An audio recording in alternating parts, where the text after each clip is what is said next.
Bon, salut à tous. Alors, en petite vidéo aujourd'hui, puisque je viens de recevoir des poteaux caténaires. Donc, des poteaux caténaires en métal. J'en ai 8 que j'ai touché à un prix très intéressant sur eBay. Bon, là, je les ai positionnés, on va dire, provisoirement pour voir un petit peu ce que ça donne, mais on voit que ça donne une touche de réalisme en plus, hein. Mais de très très belles pièces. 8 poteaux donc caténaires métal, je les ai eus pour 29 €, hein. C'est un coup de chance, on va dire. Voilà donc le petit plus sur le réseau de Saint-Rémy. Alors par contre, vous pouvez voir derrière que le mur de soutènement n'est plus, puisque je vais le refaire. Ça me convenait pas du tout, donc je vais recommencer. Comme je vous ai souvent dit, quand ça ne convient pas, il faut recommencer, il ne faut pas hésiter. Donc voilà.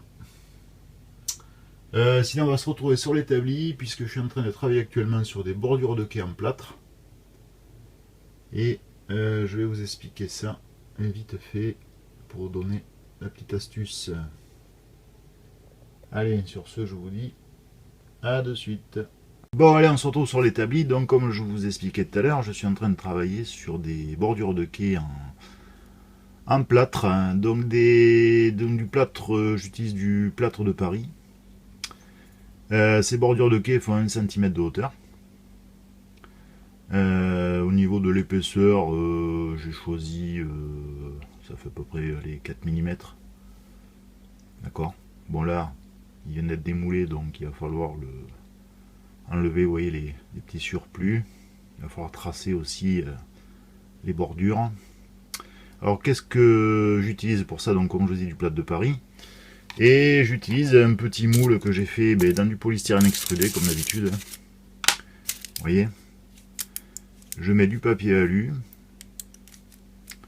je mets de l'adhésif de chaque côté, je coule mon plâtre donc au milieu, je laisse sécher. Alors le plâtre de Paris sèche très vite, donc ça c'est un avantage. Et donc une fois sec, je démoule et j'obtiens un début de bordure de quai. Alors je l'ai fait de cette longueur parce que trop long ça serait fragile et ça casserait très vite. Je dis pas que là c'est hyper costaud, mais on va dire qu'on aura moins de chances que ça casse. Voilà, donc il n'y a plus qu'à enlever les petits surplus, faire la gravure, ensuite la patine, et on verra ce que ça donne. Mais comme d'habitude, vous verrez la suite.